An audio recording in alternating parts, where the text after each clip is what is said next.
249페이지부터 뭐가 나오냐면 복대리가 나오죠. 자, 이런 얘기입니다. 갑이 본인이고 을이 대린인데, 대린이 또다시 병이라는 사람을 선임했어요. 근데 만약에 이 사람이 갑 본인을 대리한다면 요 사람은 우리가 뭐라 하냐면 복대리인이라고 합니다.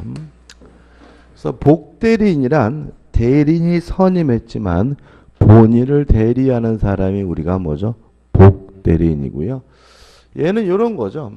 갑이 미성년자인데 술 처먹고 싸움박질해서 유치장에 들어가서 갑의 법정 대리인 친권자가 자식이 아니라 왼수다라고 하면서 병이라는 변호사를 선임했다면 이 변호사는 누구를 대리하고 누구를 변론하는 거냐면 갑 본인을 대리하는 거죠. 그럼 이 사람은 대리인이 선임했지만 누구를 대리하죠? 본인을 대리하는 사람이니까 뭐가 되죠? 복대리인이 되는 거고, 갑이 미성년자인데 토지가 있는데요. 토지가 미등기 토지예요. 그래서 친권자인 아버지가 법무사를 선임을 했는데, 그럼 이 법무사도 대리인이 선임했지만 누구를 대리하죠? 본인을 대리하니까 이런 사람이 누가 되죠? 복대리인이 되는 거죠. 교재 보시면은 의가 나오고 법적 성질이 나와 있는데 1번 복대리인도 대리인이다. 따라서 복대리인도 스스로 뭐 하는 사람이죠? 의사를 결정하는 사람이죠. 2번 복대리인을 선임하는 것은 대리행위가 아니다. 이렇게 나와 있거든요. 이게 무슨 말이냐면 을이 스스로 선임하는 거예요. 다시 말하면 갑을 대리해서 선임한 것이 아니라는 점이죠. 만약에 을이 갑을 대리해서 병이라는 사람을 선임했다면 이 선임행위 효과는 직접 누구에게? 갑에게 기속되니까 병은 또 다른 대리인이지 복대리인이 아니에요. 무슨 말 아시겠어요? 다시 말하면 을이 만약에 갑을 대리해서 병이라는 사람을 선임했다면 이 선임행위 효과가 누구에게요? 갑에게 기속되니까 이때는 이 병은 갑의 또 다른 뭐인 거예요? 대리인인 것이지 뭐가 아니에요? 복대리인이 아니다. 복대리인이 되려면 대리인이 뭐예요? 스스로 선임하는 것이지 갑을 대리에 선임하는 것은 아님을 주의하셔야 되고요. 3번 복대리인이 선임했다 그래서 대리인의 대리권이 소멸되지는 않고요. 그 다음에 4번 복대리인은 항상 예외 없이 뭐죠? 임의 대리인이다. 왜냐하면 대리인이 선임했다는 말 속에서 뭐가 있는 거죠? 수권행위가 있는 거니까 을이 법정 대리인이든 누구든 복대는 항상 예외 없이 뭐가 돼요? 임의 대리인이 된다는 거 주의하셔야 되겠죠. 그 다음에 2번 대리인의 복인권과 책임해가지고 넘겨보시면 내용이 나오거든요. 일단 교재에 판례가 나와 있는데 판례는 중요하지 않아요. 이 부분은 뭐가 중요하냐면 법조문이 중요하거든요. 왜냐하면 시험 문제가 나온다면 어차피 법조문이 나올 거기 때문에 그런데 그래서 한번 설명드리고 법조문 한번 읽어보자고요. 자, 만약에 을 대리인이 임의 대리인이라면 원칙적으로 복대는 선임할 수가 없다. 복임권이 없어요. 그래서 제가 예를 뭘 들고 있는 거죠? 법정대리인을 예를 들고 있는 거죠. 왜 그러냐면 네가 내 대신 대전 가서 아파트 좀 사라 해서 을이 임의 대리인이 됐단 말이죠. 근데 을이 가기 싫다 그래서 함부로 다른 사람은 뭐 할 수 없어요? 대신 보낼 수는 없으니까 임의 대리인 원칙적으로 복대리인 선임할 수가 없어요. 다만 본인으로부터 승낙을 얻었거나 또는 부득이한 사유가 존재하는 경우에는 예외적으로 임의 대리는 복대리인을 선임하는 것이 가능합니다. 그 다음에 본인의 승낙이 있거나 부득이한 사유가 있다는 이유로 복대인을 선임한 경우에는 잘 선임을 해야 돼요. 만약에 선임을 제대로 못해서 병이갑에게 손해를 끼쳤다면 을은갑에게 책임을 져야 돼요. 다시 말하면 선임에 대해서 과실이 있다면 을은갑에게 책임을 집니다. 또 선임만 잘하면 되는 게 아니라 감독도 잘 해야 돼요. 만약 을이 병을 제대로 감독하지 못해서 병이갑에게 손해를 끼쳤다면 을은갑에게 책임을 진다. 선임 감독에 대한 과실 책임을 부담하게 됩니다. 근데 항상 그러느냐? 아닐 수도 있습니다. 만약에 병을 선임하게 된 이유가 본인의 지명으로 인한 것이라면, 다시 말하면 을이 갑한테 연락해서 나 가기 싫거든 그랬더니 그러면 다른 사람 보내 라고 승낙한 정도가 아니라 병이 똘똘하니까 병을 보내라고 본인이 뭐까지 했어요? 지명까지 했다면 얘가 똘똘한 게 아니라 띨띨하더라도 을이 갑에게 뭐 할 일은 아니에요? 책임질 일은 아닌 거죠. 다만 똘똘한 게 아니라 띨띨하다는 사실이 있으면 그 사실은 통지는 해줘야 돼요. 또 병에게 문제가 있다면 을은 병을 해임은 해야 되거든요. 다시 말하면 통지하지 않았거나 해임하지 않은 경우에는 을은 갑에게 뭘 부담하게 되냐면 책임을 부담하게 됩니다. 끝이에요. 법정 볼게요. 좌측에 110조입니다. 대리권이 법률행위에 의하여 부여된 경우는 결국 무슨 말이죠? 임의대리냐는 얘기죠. 대리는 본인의 승낙이 있거나 부득이한 사유가 있는 때가 아니면 복대리인을 뭐하지 못하죠? 선임하지 못한다. 다시 말하면 임의대리는 원칙적으로 복대리인 선임할 수가 없고요. 본인의 승낙이 있거나 부득이한 사유가 있어야 뭐 할 수 있죠? 선임할 수가 있고요. 우측에 보시면 상단에 121조죠. 1항 전조의 규정에 의하여 대리인이 복대리인을 선임한 때에는 다시 말하면 본인의 승낙이나 부득이한 사유가 있어서 복대리인을 선임한 때에는 본인에게 대하여 그 선임 감독에 관한 책임이 있다라는 말은 본인의 승낙이나 부득이한 사유가 있어서 복대리인을 선임한 경우에는 선임 감독에 관한 잘못이 있을 때 과실이 있을 때는 을의갑에게 책임을 져야 된다는 의미로 해석이 되고요. 2항 대리인이 본인의 지명에 의하여 복대리인을 선임한 경우에는 그 부적임 또는 불성실함을 알고 본인에게 대한 통지나 그 해임을 태만한 때가 아니면 책임이 없다라는 말은 본인이 지명한 경우에는 원칙적으로 뭘 한대요? 책임을 지지 않고요. 통지하지 않았거나 해임하지 않은 경우에만 뭘 지죠? 책임을 진다는 얘기죠. 됐죠? 그 다음에 이제 3번이죠.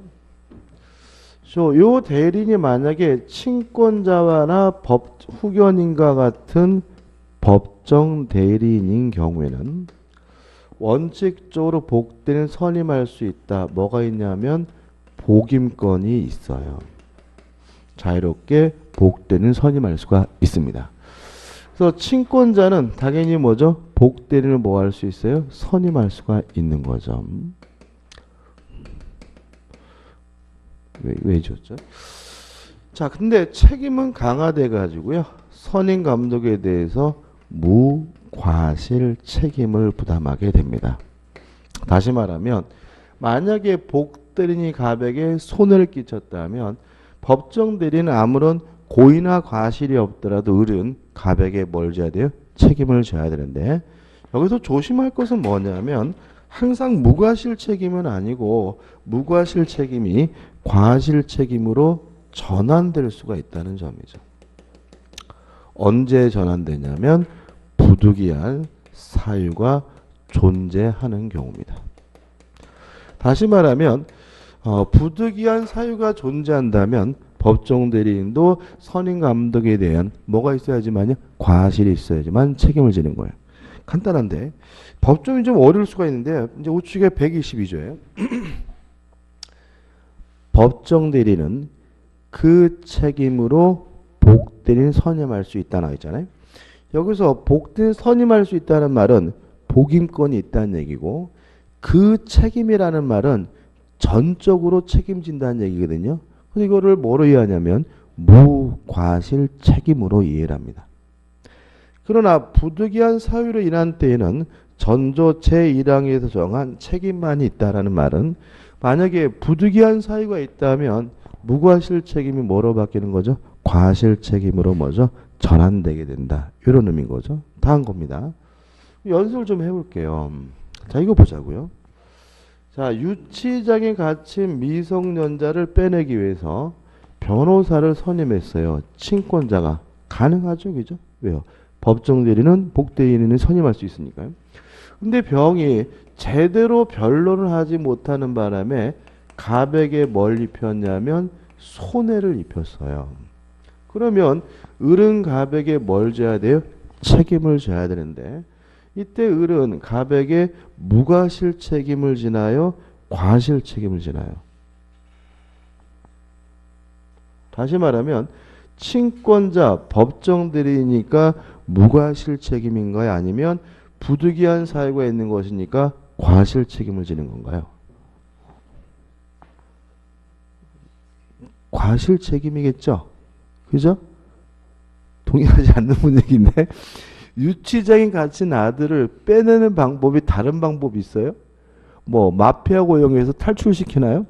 아니잖아요. 그러니까 다시 말하면 변호사를 선임하는 것은 말 그대로 뭐예요? 부득이한 거잖아요. 다른 사정이 없는 거잖아요. 그러니까 이것은 뭐예요? 무과실 책임이 아니라 뭐래요? 과실 책임으로 전환된 거죠. 다시 말하면 을은 병에 대해서 선임이나 감독에 대해서 뭐가 있어요? 과실이 있을 때만 을이 가백에 뭘 지는 거죠? 책임을 지는 사례인 거죠. 자, 미등기 토지를 등기하기 위해서 법무사를 선임했어요. 근데 이놈이 일을 제대로 못하는 바람에 가백에 뭘 입혔냐면 손해를 입혔어요. 그럼 이때도 을은 가백에 책임을 지는데 무과실이 아니라 뭐죠? 과실 책임이겠죠. 왜요? 등기하기 위해서 법무사를 선임 외에는 다른 방법 없잖아요. 그죠? 다른 사람 선임하나요? 아니잖아요. 이것도 뭐죠? 부득이한 경우니까 무과실이 아니라 뭐죠? 과실 책임을 지는 사례가 됨을 주의하시기 바라고요. 그다음 마지막으로 뭘 보면 되냐면은 넘기셔가지고 250페이지 복대리인의 지위가 나와요. 일단 가장 기본적인 것은 뭐냐면 병의 대리권은 을로부터 비롯된다는 거죠. 따라서 배보다 배꼽이 더 크면 안 되기 때문에 복대리인의 대리권은 대리인의 대리권보다 반드시 어떻게 해요? 작아야 한다. 또 병의 대리권은 을로부터 비롯됐으므로 을의 대리권이 소멸된다면 복대리권도 자동으로 뭐가 돼요? 소멸되게 된다. 이것만 주의하시면 돼요. 교재 읽어보시고 그래서 우측에 맨 위에 보시면 복대리권은 소멸해서 복잡하게 나와 있지만 뭐죠? 대리인의 대리권이 소멸된다면 복대리권도 자동으로 뭐가 돼요? 소멸된다. 그거 하나 주의하시면 되고 그다음 좌측 맨 밑에 복대리인 복인권이 나와 있는데 이 사람이 만약에 대리인을 또 선임하면 복대리인이 되는데 할 수 있느냐? 가능하다. 다만 문제는 이 사람은 항상 무슨 대리인이에요? 임의 대리인이니까 본인의 승낙이 있거나 부득이한 사유가 있어야지만 복대리인을 선임할 수 있다는 거 주의하시면 되겠죠. 다시 한번요. 대리인의 대리권이 소멸하면 복대리권이 뭐죠? 소멸됩니다. 한번 생각해보죠. 미성년자가 미등기 토지를 가지고 있어서 을이 법무사를 선임했어요. 그래서 병이 열심히 서류를 준비하고 있었는데 가슴 아픈 소식을 들었어요. 을이 사망하셨대요. 그래서 아이고 안타깝다 해가지고 병이 장례식장 가가지고 2번 반 절하고 5만 원 부주하고 와서 이럴수록 열심히 일을 해야지 해가지고 사망한 후에 서류를 준비해가지고요. 요 미등기 토지를 등기하기 위해서 등기소, 등기관에게 등기를 신청했어요. 요랬을 때 이 등기관은 요 등기 신청을 받아줘야 됩니까? 받아주면 안 됩니까?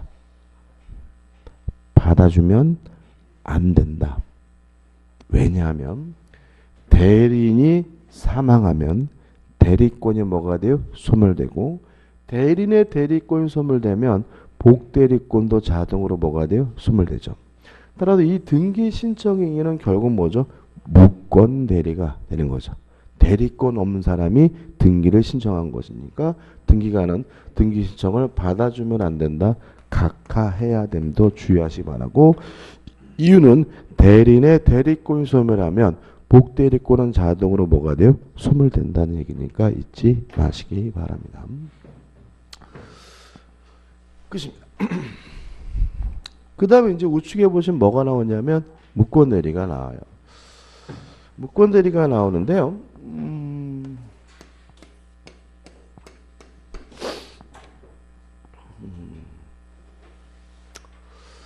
자, 무권대리는 시험 문제가 반드시 나오겠죠. 제가 아까 뭐라 했죠? 두 문제 나온다 그랬는데, 근데 이게 좀 까다로울 수 있는 부분입니다.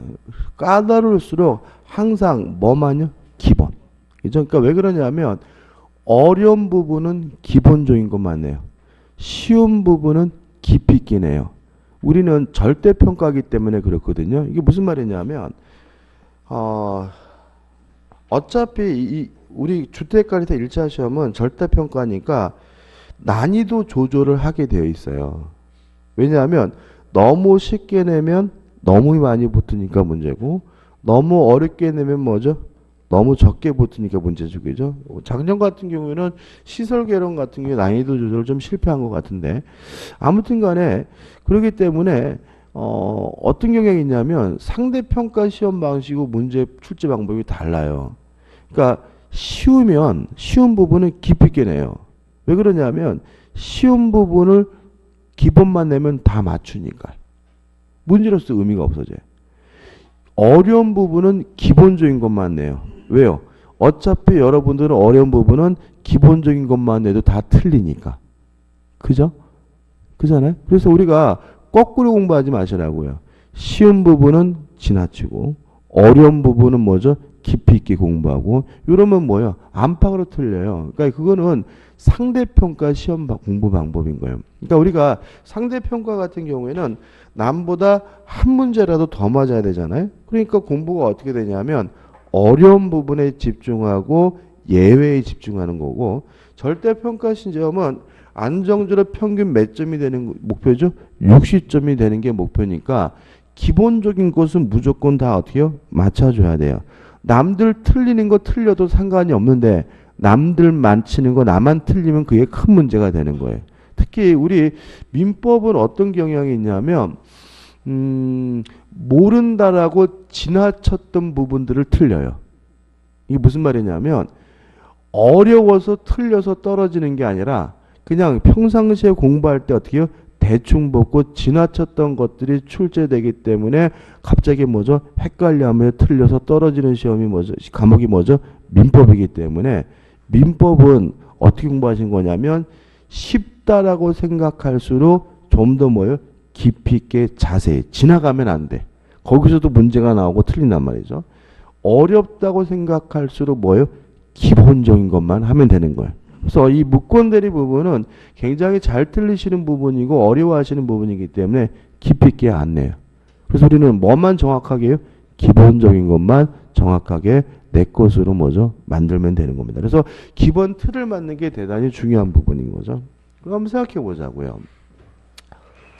갑이 소유하고 있는 물건을 을이 지 것도 아닌데 병한테 팔아먹었어요. 여기서 항상 첫 번째 생각을 해봐야 될 것은 뭐냐면 을이 갑의 물건을 어떻게 팔아먹었을지에 대한 생각인데, 여러 가지 방법이 있을 것 같지만 실제는 두 가지 방법밖에 없어요.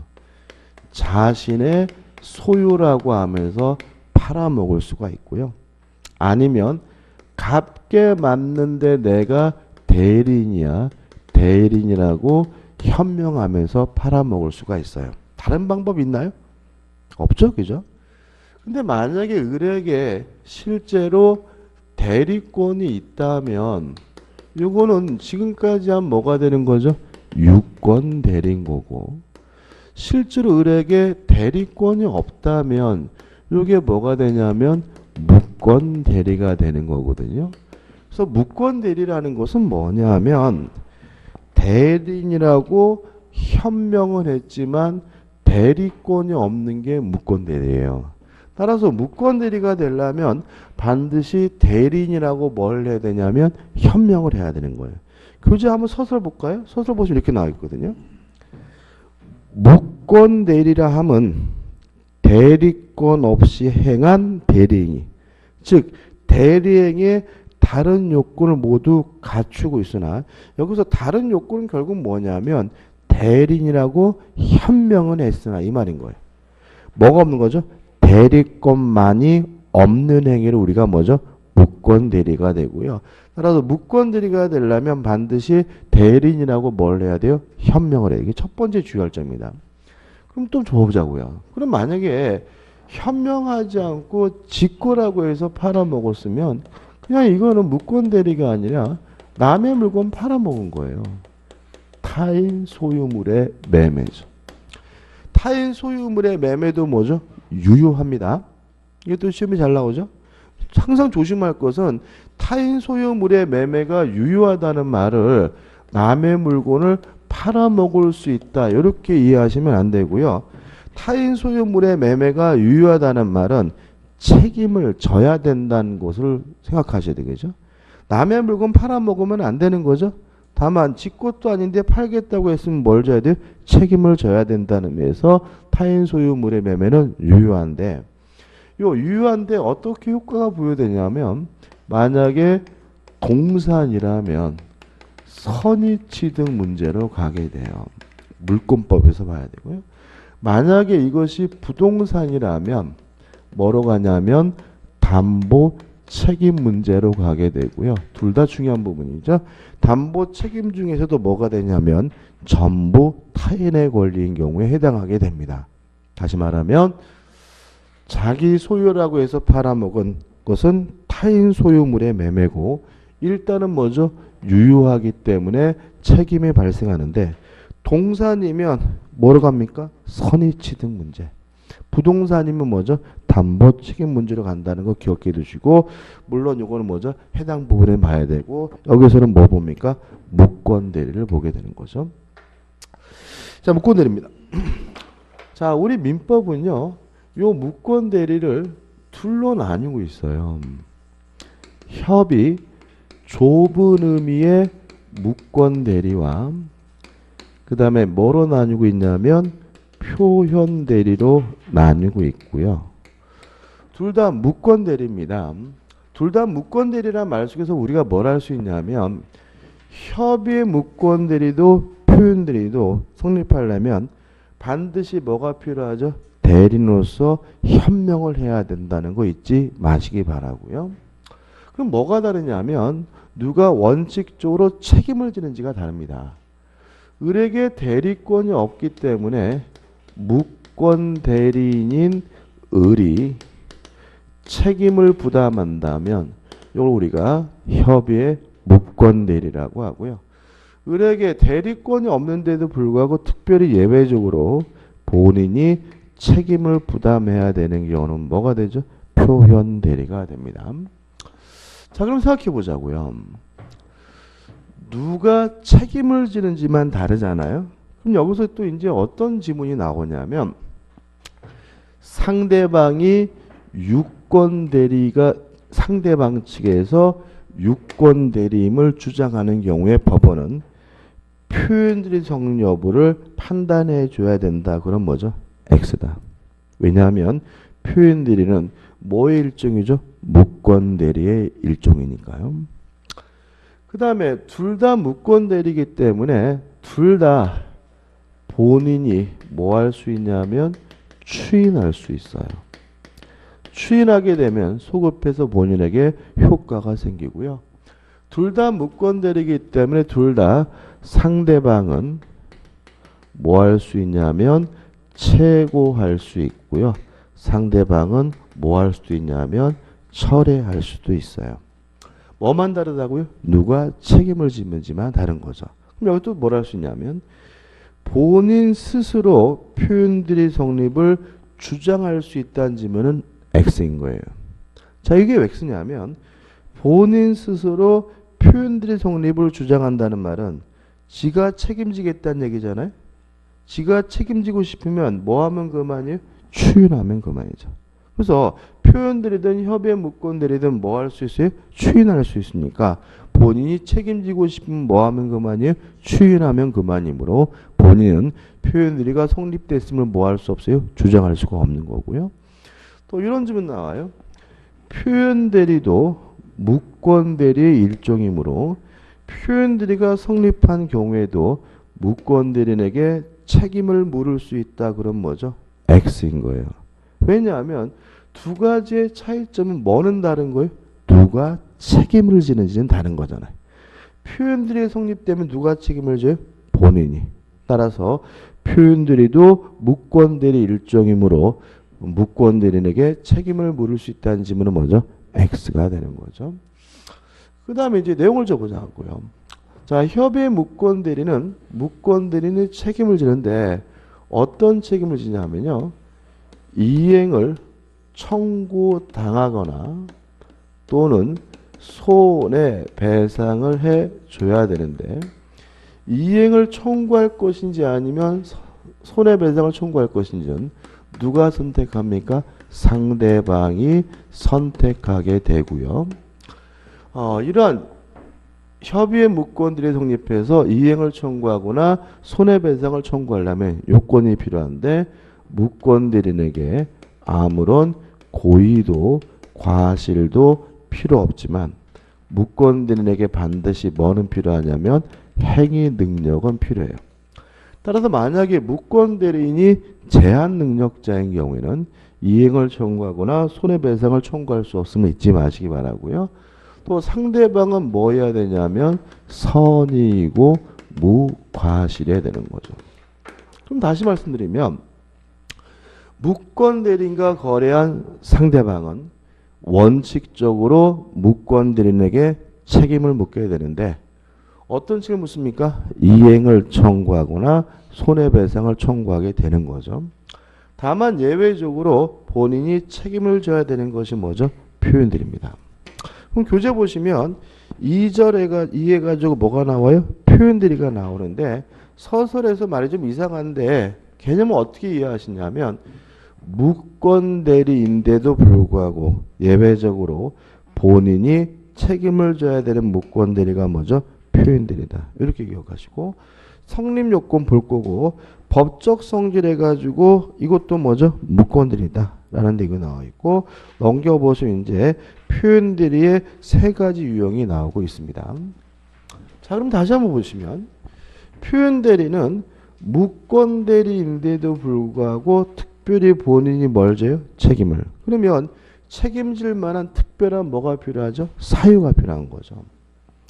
첫째, 대리권 수여의 표시에 의한 표현들입니다.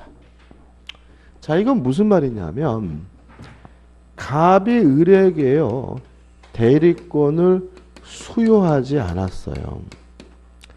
그런데도 불구하고 갑이 병에게 을이 대리인이라고 표시를 했다면 서로 을에게 대리권이 없더라도 누가요? 본인이 책임을 져야 되는데 이게 뭐죠?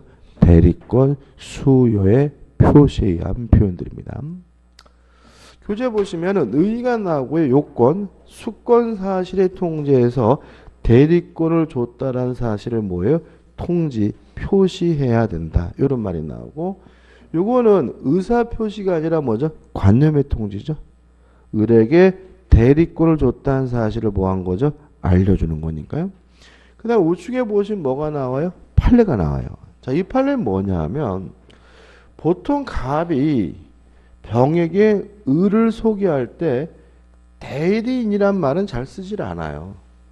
을이 내 대리인이야. 이런 말을 쓰기보다는 을이 우리 회사 영업부장이야. 을이 우리 회사 상무야. 이렇게 얘기하는 것이 일반적이거든요. 그래서 우리 판례는 요 수요의 표시를 하고자 할 때 대리인이라는 명칭을 꼭 사용해야 되는 것은 아니고요. 영업부장이다, 상무다 같은 대리권의 존재를 추정할 수 있는 명칭을 쓰는 것만으로도 대리권 수요의 표시가 된다는 것이 우리 판례 입장입니다. 다시 말씀드리면 대리인이란 말을 꼭 써야 되는 것은 아니고요. 영업부장이다, 상무다, 특약점이다, 대리점이다 같은 대리권의 존재를 추정할 수 있는 뭐만요? 명칭을 쓰는 것만으로도 대리권 수요의 표시가 되고요. 2번 표시된 대리권 범위 내에서 행위를 해야 되고 3번 표시받은 상대방과 법률 행위해야 되고 4번 상대방은 뭐 해야 돼요? 선이고 무과실이죠. 그러면 대리권 수요에 표시를 했고 상대방이 뭐라면요? 선이고 무과실이라면 서로 을에게 대리권이 없더라도 누가요? 갑이 책임을 진다. 이런 얘기고요. 그 다음에 효과, 본인이 책임을 지고요.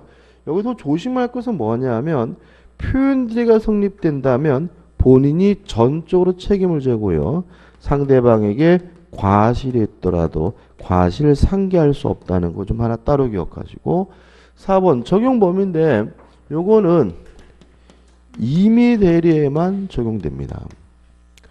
법정 대리에는 적용될 수가 없습니다.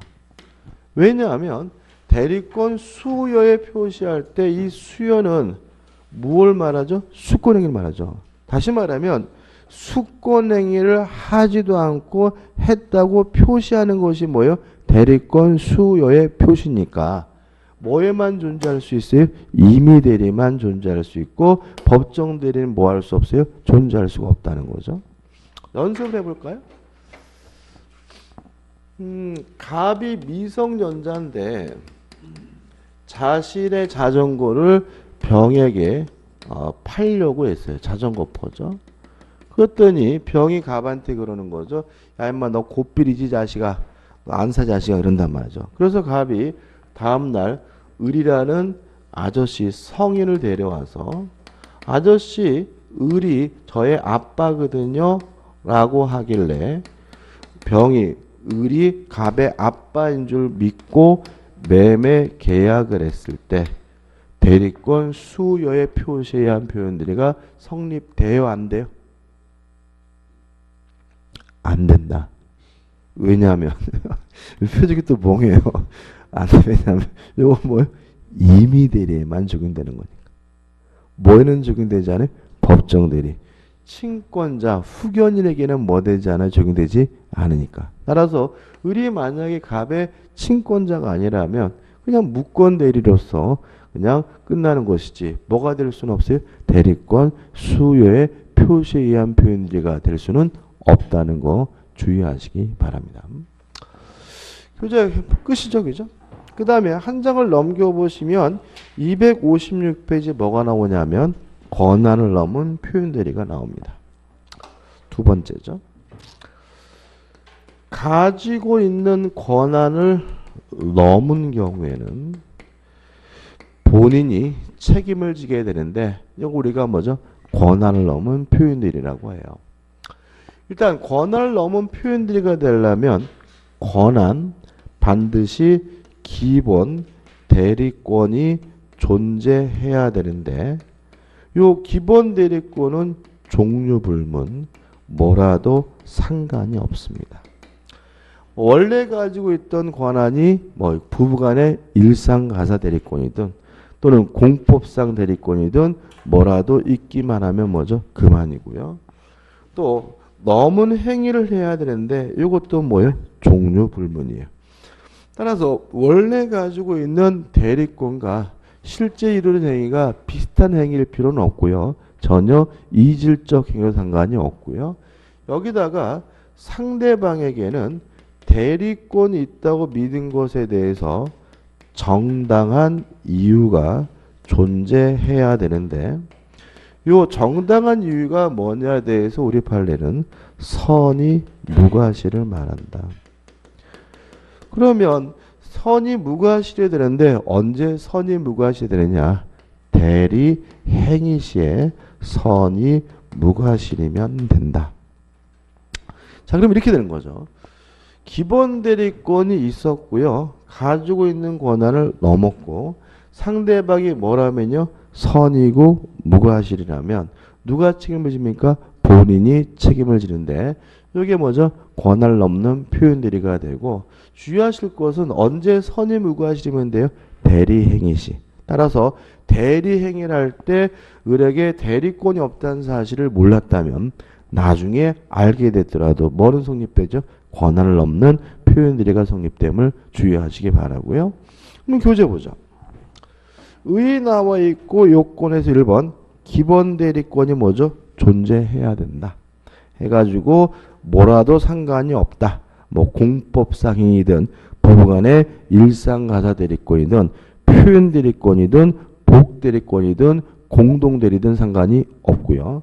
판례도 뭐죠? 같은 취지겠죠. 우측에 2번에서 대리인이 권한 밖의 행위를 해야 되는데 이것도 뭐예요? 종류 불문이다.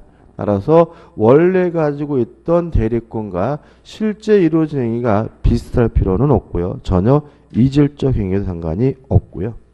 3번 상대방에게는 정당한 이유가 존재해야 되는데 뭘 말하죠? 선이 무과실을 말하고 판례는 뭐겠습니까? 대리행위 시에 선이 무과실해야 된다. 효과 누가 책임을 집니까? 본인이 책임을 지고요. 적용 범위는 임의대리, 법정대리 모두 적용되게 됩니다. 그 다음 넘겨보시면 판례가 나와 있는데 판례에서 주의하실 것은 뭐냐면 그 두 번째 박스에 그 중간에 있는 거죠. 1998년도 판례. 이건 뭐냐면 이런 얘기입니다. 적지는 않을 건데 꼭 표현 대리가 성립되기 위해서 대리인이 직접 행위를 해야 되는 건 아니에요. 만약에 복 대리인이나 사자를 통해서 행위를 한 경우에도 표현 대리가 뭐 됩니까? 성립된다는 판례입니다. 그것도 지문으로 잘 나옵니다. 자, 표현 대리가 성립하기 위해서 꼭 무권이 직접 행위를 해야 되는 것은 아니고요. 사자나 복대를 통해서 행위를 한 경우에도 뭐가 성립합니까? 표현 대리가 성립하게 된다. 기억해 두시기 바라고. 그 다음 이제 우측의 세 번째죠. 대리권 소멸의 표현들입니다. 이건 뭐 설명드릴 게 없어요. 대리권 소멸 후의 표현 대리가 뭐냐? 있던 대리권이 소멸이 됐고요. 거기다가 상대방이 선이고 무과실이라면 누가 책임을 져야 돼요? 본인이 책임을 져야 되는데 이게 뭐죠? 대리권 소멸 후의 표현 대리가 되고요. 물론 상대방은 물론 이거는 임의들이 법정들이 모두 적용됩니다. 그다음 마지막으로 생각해 볼 것은 만약에 주지도 않고 줬다고 표시를 했으면 대리권 수요에 표시한 표현들이잖아요. 근데 표시된 것을 넘으면 이때는 뭐로 바뀌어요? 권한을 넘은 표현들로 바뀌어요. 있던 대리권이 소멸됐으면 대리권 소멸 후의 표현들이 되잖아요. 근데 원래 가지고 있던 것을 넘으면 그때는 뭐로 바뀝니까? 권한을 넘는 표현들로 바뀐다는 거 주의하시면 됩니다. 끝이에요. 그래서 넘겨보시면 260페이지에 내용이 나오는데 특별한 건 없습니다. 한번 보시기 바라고 4번 해가지고 표현들이 뭐가 나오죠? 효과가 나오는데 1. 본인은 표현 대리를 주장할 수는 없다. 왜냐하면 본인이 책임지고 싶으면 뭐하면 그만이요? 추인하면 그만이니까. 2번 무권 대리로서의 효과. 표현 대리도 기본적으로 뭐예요? 무권 대리이기 때문에 본인이 뭐 할 수 있어요? 추인할 수 있고 상대방이 뭐 할 수 있습니까? 체고할 수 있고 처리할 수 있다는 거 주의하시고 다만 표현 대리가 무권 대리라는 이유로 무권 대리인에게 책임을 물을 수 없음은 주의하시기 바랍니다. 그 다음 우측에 보시면 이제 뭐가 나옵니까? 협의의 무권 대리에서 계약의 무권 대리가 나와요. 일단 다시 한번 보시면 대리인이라고 협력을 했는데 대리권이 없다면 요 매매계약 효과가 본인에게는 발생하지 않으므로 누가 책임을 져야 돼요? 무권 대리인이 책임을 져야 되는 것이 원칙이고요. 본인 입장에서는 뭐 할 바가 아니에요? 신경 쓸 바가 아닌 거죠. 근데 문제는 본인이 신경 쓸 일이 생길 수가 있어요. 예를 들어서 갑은 땅을 가지고 있는데 이 땅을 한 1억 정도 받으면 좋겠다라고 생각을 했는데 을이 시키지도 않았는데 병가 만나가지고 1억 5천에 매매 계약을 했다면 이때는 갑의 입장에서는 뭐예요? 아싼 거죠, 그죠? 그러면 갑이 병에게 뭐 할 수 있어요? 추인할 수 있고 추인하게 되면 무권 내리시로 소급해서 본인에게 뭐가 기속되는 거죠? 효과가 기속되는 거죠. 그래서 교재 보시면 1. 본인에 대한 효과에서 동그라미 1번 본인의 뭐가 나오죠? 추인권이 나오는 거죠. 1. 추인의 기억, 추인의 성질입니다. 물론 갑이 추인하고자 할 때 상대방으로부터 동의나 승낙은 받을 필요가 없으니까 추인은 뭐죠? 단독행위고 추인권은 뭐가 되겠어요? 형성권이죠. 니은번 추인의 방법 특별한 제한이 없습니다. 말로 하든 문서로 하든 어떤 방법이 상관이 없고요. 특히 명시적으로 할 수도 있고 묵시적으로도 할 수가 있고요. 넘겨보시면 판례가 나옵니다. 근데 우리가 이런 말씀 드렸어요. 묵시적 의사표시는 아무것도 안 하는 것이 아니라 의사표시로 볼 수 있는 행위가 있는 것이 뭐죠? 묵시적 의사표시다. 따라서 묵시적 추인도 아무것도 안 하는 건 뭐가 아니에요? 추인이 아니다. 따라서 갑이 장시간 방치하는 것만으로는 뭐로 볼 수 없어요? 추인으로 볼 수 없다는 얘기가 나오고요. 추인으로 볼 수 있는 뭐가 필요하죠? 행위가 필요한 거죠. 그 다음 판례 밑에 뭐가 나옵니까? 디귿번. 추인의 상대방입니다. 이게 중요한데. 일단 추인의 상대방은 무제한이에요. 병에게 추인한 상대방에게 추인하는 것이 일반적이겠지만 무권 대리인에게 추인할 수도 있고 승계인이 있다면 누구에게도 승계인에게도 추인하는 것이 가능합니다. 근데 여기서 항상 조심해야 될 것은 뭐냐면 첫째인데 무권 대리인에게 추인하는 거 가능하지만 무권 대리인에게 추인한 경우에는 그 사실을 모르는 선의의 상대방에게 뭐 하지 못하냐면 대항하지 못한다. 이게 이 부분에서 가장 중요합니다. 자, 왜 그런지 설명드리면 먼저 이거 보자고요. 자, 무권 대리인과 거래한 상대방은 최고할 수 있습니다. 뭘 최고하겠습니까? 추인 여부를. 만약에 최고 기간 내에 확답을 바라지 않으면 추인을 거절하는 것으로 확정이 되고요. 이러한 최고는 선의 상대방뿐만 아니라 악의 상대방도 모두 최고할 수 있다는 거 주의하시기 바라고요. 그 다음에 철회는 언제까지 가능하냐면 추인 전까지만 가능합니다. 왜냐하면 추인이 있으면 소급해서 뭐가 돼버려요? 유효가 되니까 효과가 발생하기 전 추인 전까지만 뭐 할 수 있어요? 철회할 수가 있는데 유의하실 것은 선의 상대방만 철회할 수 있고요. 악의 상대방은 뭐 할 수 없냐면 철회할 수 없거든요. 그럼 보자고요. 자, 철회는 언제까지 할 수 있냐면 추인 전까지. 그래서 무권들이 만약에 이미 추인했다면 상대방은 더 이상 뭐 하지 못해요? 철회하지 못하는 거죠. 근데 만약에 이 추인을 누구에게 했어요? 무권대리인에게 추인한 경우에는 그 사실 모르는 상대방은 여전히 뭐 하는 것이 가능해요? 철회하는 것이 가능하다.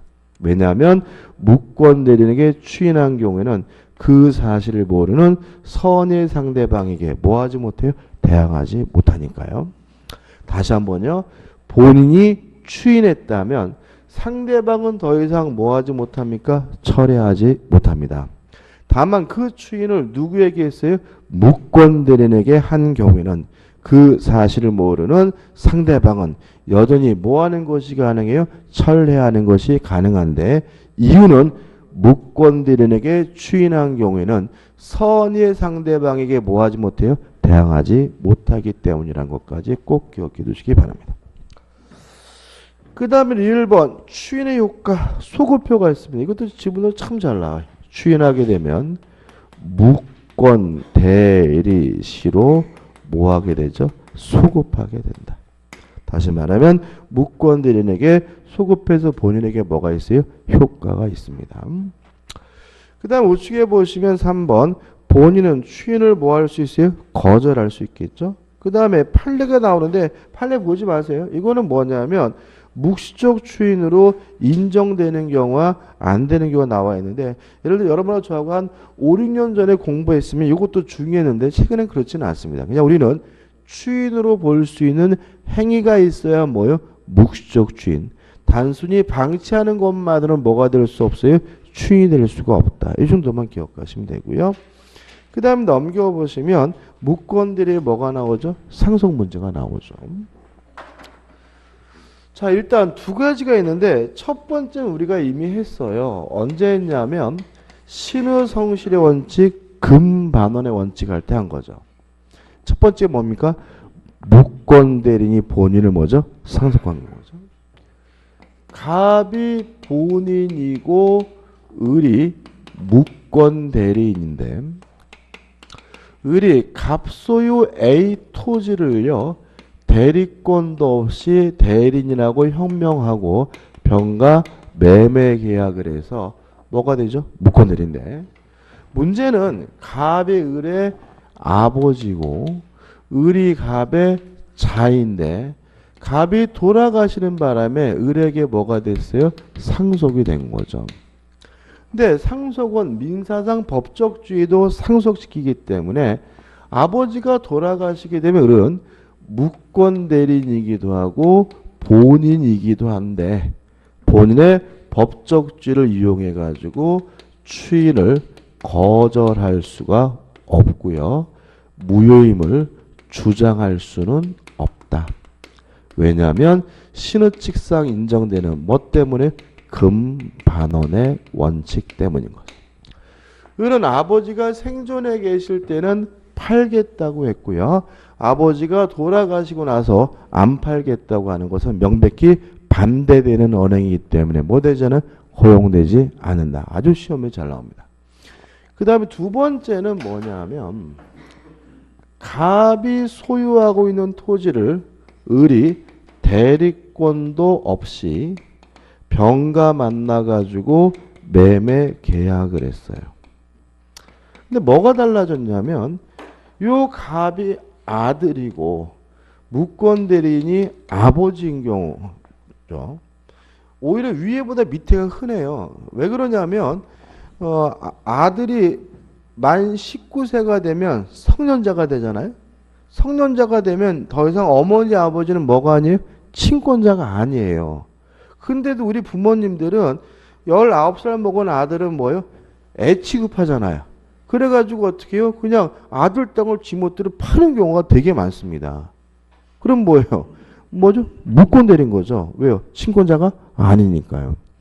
그런데 문제는 요 을이 돌아가시는 바람에 을에서 갑으로 뭐가 이루어져요? 상속이 이루어지게 되면 갑은 본인이기도 하고 뭐이기도 한 거죠? 무권 대리인이기도 한 거죠. 이때 본인의 법적주의를 이유로 추인을 거절할 수가 있느냐? 거절할 수가 있다.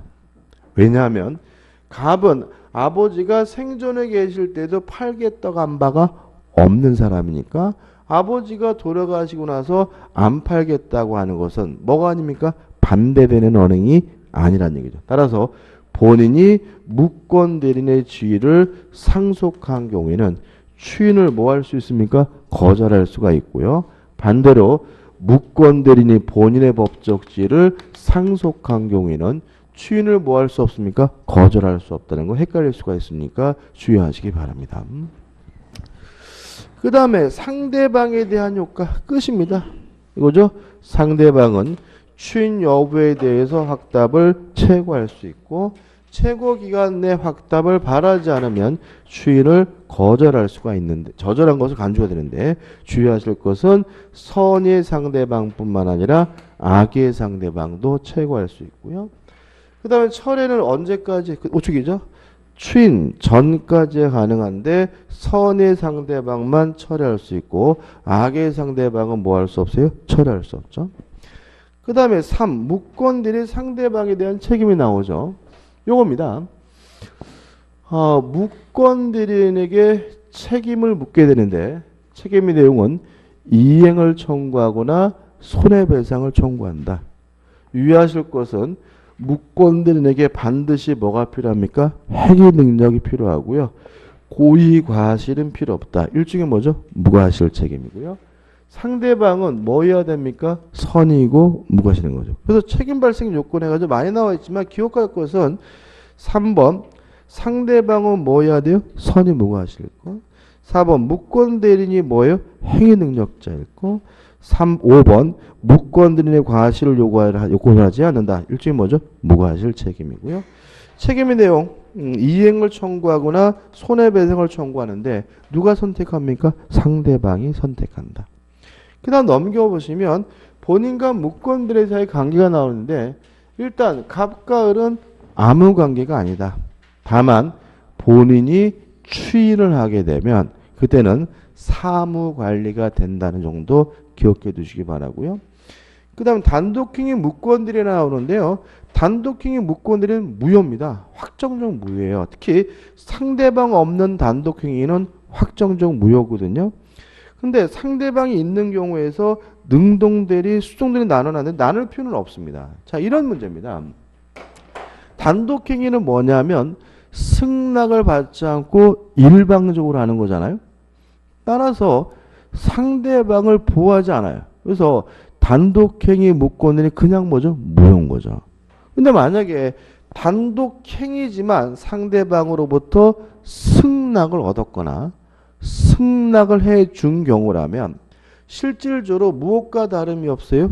계약과 다름이 없기 때문에 이때는 무권대리가 난 민법규정이 뭐가 돼요? 준용이 됩니다. 다시 말씀드리면 단독행위 무권대리는 무효입니다. 다만 승낙이나 동의를 얻어서 했거나 아니면 동의를 해줬다면 실질이 무엇과 다름이 없어요? 계약과 다름이 없기 때문에 무권대리에 관한 민법규정이 뭐가 되죠? 준용이 된다. 까지입니다. 그렇죠? 여기까지고요. 좀 쉬었다가 취소와 무효를 좀 보도록 하죠.